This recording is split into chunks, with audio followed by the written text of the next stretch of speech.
வணக்கம். மீண்டும் உங்களை சந்திப்பதில் மகிழ்ச்சி. ரூட்பிக்ஸ் வலைக்காட்சி அன்பர்களே, நலமாக இருப்பீர்கள். வாழ்க வளமுடன், வாழ்க நலமுடன், வாழ்க பணமுடன், வாழ்க பலமுடன் என்று பலவாறாக உங்களை வாழ்த்துகிறோம். கீரையை பற்றி பேசிக்கொண்டிருக்கிறோம். மரத்தில் விளைந்த கீரைகள் முருங்கையும் அகத்தியும், கொடிகளிலே பசலைக்கீரை, தூதுவளை போன்று பல கீரைகள் இருக்கின்றன. செடிகளிலே தண்டங்கீரை, மணத்தக்காளி கீரை இவையெல்லாம் பெரிய செடியாக இருக்கின்றன. இன்று சின்ன செடிக்கீரைகளை பற்றி பார்க்கிறோம்.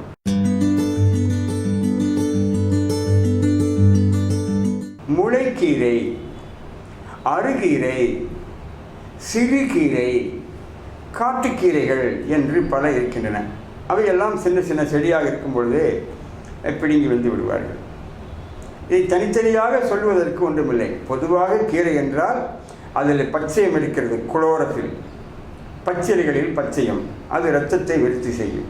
அதில் நீர் சத்து இருக்கிறது, அதில் பல வைட்டமின்கள் இருக்கின்றன. நார் சத்து இருக்கிறது, அது குடலை தூய்மை செய்யவும் மலச்சிக்கல் வராமல் பார்த்து கொள்ளவும் அது ஒரு பல நன்மைகள் நிறைந்தது. ஆகவே இந்த கீரைகளை பொடிப்பொடியாக வெட்டி தண்ணீரில் வேக வைத்து சூப்பாகவும் கீரையாகவும் சாப்பிடலாம். கொஞ்சம் தாளித்து வதக்கி அதை சாம்பாருக்கு பதிலாக சாப்பிடலாம். கீரை பொரியல் செய்கிறேன் என்று சொல்லி அதிகமாக வதக்கி கருக்கி விடுகிறார்கள். இது தவறான சமையல், சத்து கிடைக்காது. கீரையை கடையலாம். ஒரு வேக்காடு கீரையை கடைய வேண்டுமென்றால் ஒரு வெங்காயம், மிளகாய், பச்சை மிளகாய் போட்டால் போதுமானது. சில பேர் என்ன செய்வார்கள் என்றால் கடைசியில் வெங்காயத்தை போடுவார்கள். வெங்காயம் வெந்தும் வேகாமலும் பச்சை வெங்காயமாக இருக்கும். அந்த கடைவதற்கு சட்டியிலே அந்த கடைகின்ற மத்து இருக்கும். கடைந்தால் ஒரு நல்ல சுவையாக இருக்கும். கடைந்த பின்பு அதில் மேலே தேங்காய் எண்ணெய் ஊற்றிக்கொண்டால் ஒரு வாசனையாக இருக்கும். அல்லது தேங்காய் துருவல் கூட நீங்கள் கடைசியில் போடலாம்.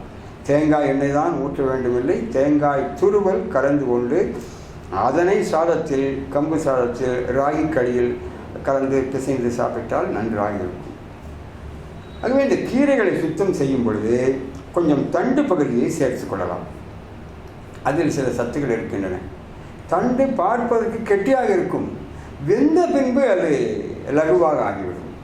இன்னும் ஒன்று, சித்த மருத்துவத்திலே சமூலம் என்று சொல்வார்கள். சமூலம் என்றால் அனைத்தையும் சமைப்பது, அனைத்தையும் பயன்படுத்துவது, அனைத்தையும் பொடியாக்குவது. வேர், தண்டு, காம்பு, இலை, பூ, காய், பழம் எல்லாவற்றையும் சேர்த்தால் சமூலம். ஸோ கீரை சமைக்கும் பொழுது இலைகளை முற்றாக போடுகிறீர்கள், சரிதான். கொஞ்சம் தண்டுகளையும் சேர்த்து கொள்ளுங்கள். அது வெந்த பின்பு மெல்லிதாக ஆகிவிடும். ஒரு வேர்கள், இப்போது கீரை வாங்குகிறீர்கள், வேர் பகுதி இருக்கிறது. வேர்களை வெட்டி வீசி விடுகிறார்கள், சரிதான். ஆனால் வேர் பகுதியில் சில சத்துக்கள் இருக்கின்றன. ஆகவே ஒரு 10 வேர்களாவது பொடிப்பொடியாக வெட்டி போட்டுக்கொள்ளுங்கள். அதில் சில சத்துக்கள் கிடைக்கும், ஃபைபர் கிடைக்கும், அது ருசியாக இருக்கும். பொதுவாகவே வேர் பகுதி இனிப்பாக இருக்கும், கடித்து தின்று பாருங்கள். அந்த வேரிலே மண் ஒட்டி இருக்கும்.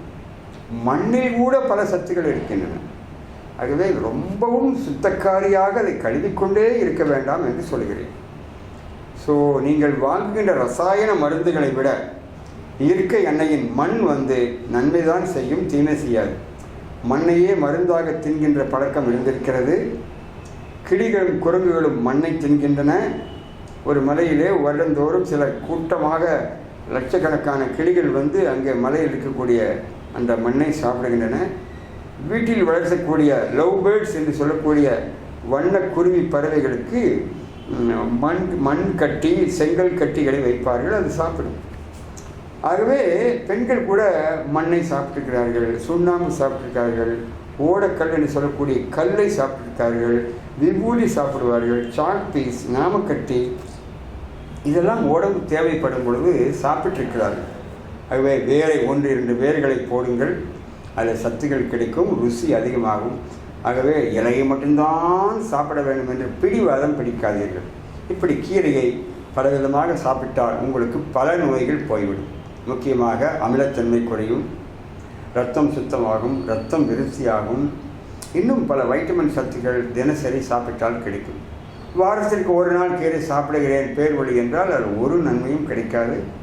எண்ணெய் ஊற்றி அதை வதக்கி கருக்கி விட்டால் அதில் சத்துக்கள் கிடைக்காது. ஆகவே அரைக்கீரை, சிறுகீரை, முளைக்கீரை, இப்படி காட்டுக்கீரைகள், கடையக்கூடிய கீரைகள் எதுவாக இருந்தாலும் கடைந்தும் சாப்பிடலாம், அதை வேக வைத்தும் சாப்பிடலாம். சாம்பார் பருப்புகளிலே கூட போடலாம். ஆகவே சாம்பார் செய்கிறீர்கள், அதில் கீரையை நிறைய போட வேண்டும்.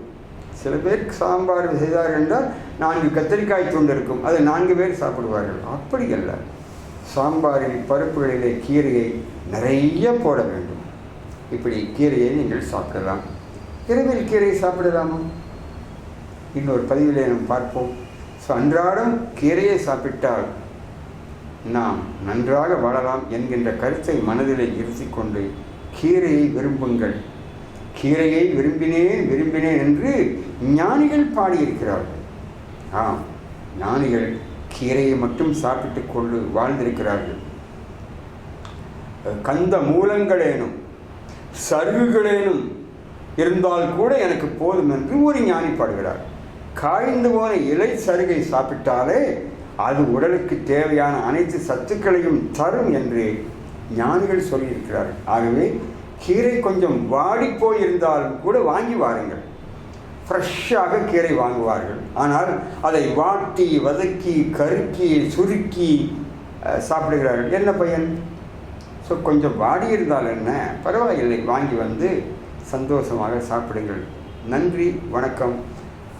ரூட்பிக்ஸ் வலைக்காட்சியில் இணைந்திருங்கள். பல நல்ல செய்திகள் உங்களுக்கு நலவாழ்வுக்காக கிடைக்கும். வணக்கம்.